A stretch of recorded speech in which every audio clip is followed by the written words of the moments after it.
കർത്താവിൻ്റെ പരിശുദ്ധമായ നാമം വാഴ്ത്തപ്പെടുമാറാകട്ടെ. അനുഗ്രഹീതമായ ഒരു പ്രഭാതം കൂടെ കണ്ട് കർത്താവിനെ സ്തുതിപ്പാൻ ദൈവം ഇടവരുത്തിയ ദൈവത്തിൻ്റെ മഹാകരുണയ്ക്കായിട്ട് ഈ പ്രഭാതത്തിൽ നന്ദി നിറഞ്ഞ ഹൃദയത്തോടെ ദൈവത്തെ സ്തുതിക്കുകയും വാഴ്ത്തുകയും ചെയ്യുന്നു. ഈ പ്രഭാത സന്ദേശം കേൾക്കുന്ന എല്ലാ പ്രിയപ്പെട്ടവർക്കും വീണ്ടും വരുന്നവനായ ക്രിസ്തയേശുവിൻ്റെ നാമത്തിൽ എൻ്റെ പ്രഭാത വന്ദനങ്ങളെ ഈ നിമിഷം അർപ്പിക്കട്ടെ. ലൂക്കോസ് എഴുതിയ സുവിശേഷം 11-ാം അധ്യായം അതിൻ്റെ 20-ാമത് വാക്യം. എന്നാൽ ദൈവത്തിൻ്റെ ശക്തി കൊണ്ട് ഞാൻ ഭൂതങ്ങളെ പുറത്താക്കുന്നു എങ്കിൽ ദൈവരാജ്യം നിങ്ങളുടെ അടുക്കൽ വന്നിരിക്കുന്നു സ്പഷ്ടം. ഈ വാക്യങ്ങൾക്കായിട്ട് ദൈവത്തിന് സ്തോത്രം ചെയ്യുന്നു.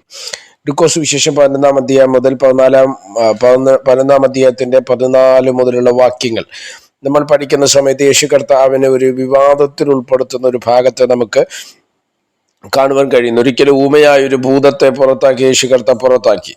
എന്നാൽ അവിടെ ഉണ്ടായിരുന്ന പുരുഷാരത്തിൽ ചിലർ പറഞ്ഞൊരു വാചകമാണ്, ഭൂതങ്ങളുടെ തലവനായ ബെയത്സബൂലിനെ കൊണ്ട് യേശു കർത്താവ് എന്ത് ചെയ്യുന്നു, ഭൂതങ്ങളെ പുറത്താക്കുന്നു എന്ന രീതിയിലൊരു സംസാരം അവിടെ വരുവാൻ തക്കവണ്ണം മടിയ. യേശു അതിന് മറുപടി കൊടുക്കുന്നത് ഇങ്ങനെയാണ്: തന്നിൽ തന്നെ ഒരിക്കലും എന്ത് ചെയ്യത്തില്ല, ചിത്രിക്കത്തില്ല. പിശാച് ഒരിക്കലും തമ്മിൽ പിശാചിന്റെ സ്പിരിറ്റ് ഒരിക്കലും എന്ത് ചെയ്യത്തില്ല, ചിത്രിച്ചു പോകത്തില്ല. ഒരു കാര്യം ശ്രദ്ധിക്കണം, ഞാൻ ഇതിനോടൊപ്പം ഒരു ചിന്ത കൂടെ കൈമാറുന്നത് ഇങ്ങനെയാണ്: ദൈവമക്കളുടെ ഇടയിൽ ഐക്യത നഷ്ടപ്പെട്ടുകൊണ്ടിരിക്കുന്ന ഒരു കാലത്തിലാണ് നമ്മൾ ജീവിക്കുന്നത്. നമ്മൾ ഐക്യതയിലും ദൈവകൃപയിലും ഒരുമിച്ച് നിന്നാൽ, സ്തോത്രം, നമുക്കെതിരെ നിൽക്കുന്ന ശത്രുവാകട്ടെ മാനുഷിക തലങ്ങളാകട്ടെ, പ്രത്യേകിച്ച് ഈ കാലഘട്ടത്തിൽ ദൈവജനത്തിന് വിരോധമായി കൂട്ടം കൂടുന്ന ഒരു തലമുറയിലാണ് നമ്മൾ ജീവിക്കുന്നത്. എന്നാൽ ദൈവജനം ഒരുമിച്ച് ഈ കാര്യത്തിൽ, സ്തോത്രം, സംഘടനകൾ നോക്കാതെ, അതേ സഭകളുടെ വ്യത്യാസങ്ങൾ നോക്കാതെ നമ്മൾ ഒരുമിച്ച് നിൽക്കാൻ തയ്യാറായി നോക്കിയേ ഒരു ദുഷ്ടശക്തിക്കും ഒരു മാനുഷിക വെല്ലുവിളിക്കും നമ്മുടെ മുമ്പിൽ നിൽക്കുവാൻ തക്കവണ്ണം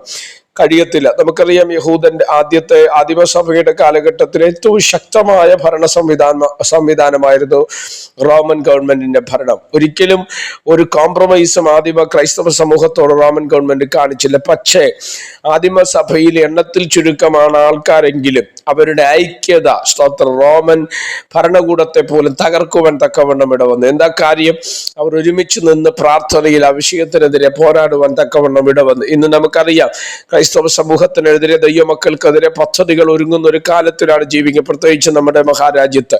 എന്നാൽ സ്തോത്രം, അതിന്റെ നടുവിൽ നമുക്ക് ജയം വേണമെങ്കിൽ നമുക്ക് ചെയ്യാൻ കഴിയുന്ന ഏറ്റവും പ്രധാനപ്പെട്ട ഒരു കാര്യം, ദൈവത്തിന്റെ സന്നിധിയിൽ നിന്നുകൊണ്ട് പ്രാർത്ഥനയിൽ ഒരുമിച്ച് സഭാ സംഘടന വ്യത്യാസമില്ലാതെ, ജാതി വ്യത്യാസമില്ലാതെ നമ്മൾ ഒരുമിച്ച് നിൽക്കാൻ തയ്യാറായി നോക്കിയ ദൈവത്തിന്റെ കരം നമുക്ക് വേണ്ടി വെളിപ്പെട്ടു വരുന്നത് കാണുവാൻ തക്കവണ്ണം കഴിയും. അപ്പൊ യേശു കർത്താവ് പറഞ്ഞു, ജനത്തിന്, ദൈവമക്കളിൽ ഒരിക്കൽ പക്ഷെ ഭിന്നത വരാം, അതേസമയം പിശാചുക്കൾ ഒരിക്കലും എന്ത് ചെയ്യാറില്ല, ഭിന്നിക്കാറില്ല. അതാണ് കർത്താവ് അങ്ങനെ പറഞ്ഞത്. സ്തോത്രം. അത് പറഞ്ഞു വരുമ്പോഴാണ് യേശു പറഞ്ഞത്, ദൈവശക്തിയാലാണ് ഞാൻ ഭൂതങ്ങളെ പുറത്താക്കുന്നുവെങ്കിൽ ദൈവരാജ്യം നിങ്ങളുടെ അടുക്കൽ വന്നിരിക്കുന്നു സ്പഷ്ടം. അതിന്റെ അർത്ഥം എന്നത്, എന്നെ കേൾക്കുന്ന ദൈവമക്കളോട് ഈ പ്രഭാതത്തിലൊരു സന്ദേശം ഞാൻ കൈമാറാൻ ആഗ്രഹിക്കും. ദൈവരാജ്യം നമ്മുടെ അടുക്കൽ വരണം. അങ്ങനെ ദൈവരാജ്യം നമ്മുടെ അടുക്കൽ വരണമെങ്കിൽ യേശുവിൻ നാമത്തിൽ, ഇല്ലെങ്കിൽ ദൈവശക്തിയാൽ ഭൂതങ്ങൾ പുറത്താക്കപ്പെടണം. നമ്മുടെ നന്മകൾക്കോ നമ്മുടെ ഭാവിതലങ്ങൾക്കോ നമ്മുടെ ആത്മീക മണ്ഡലങ്ങൾക്കോ വിരോധമായി നിൽക്കുന്ന സ്വത്ര പൈശാചിക ശക്തികളെ, ഭൂതശക്തികളെ പുറത്താക്കാൻ കഴിയുന്ന ഒരു നാമമാണ്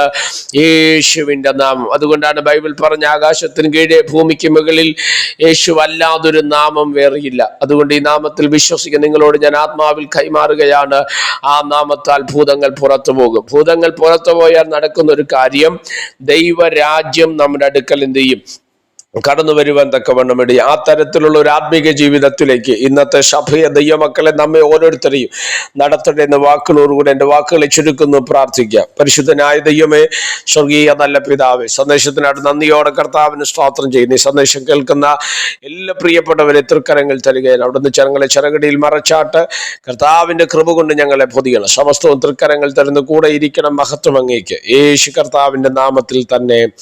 ആമേൻ. എല്ലാവരെയും ദൈവം അനുഗ്രഹിക്കട്ടെ. God bless you.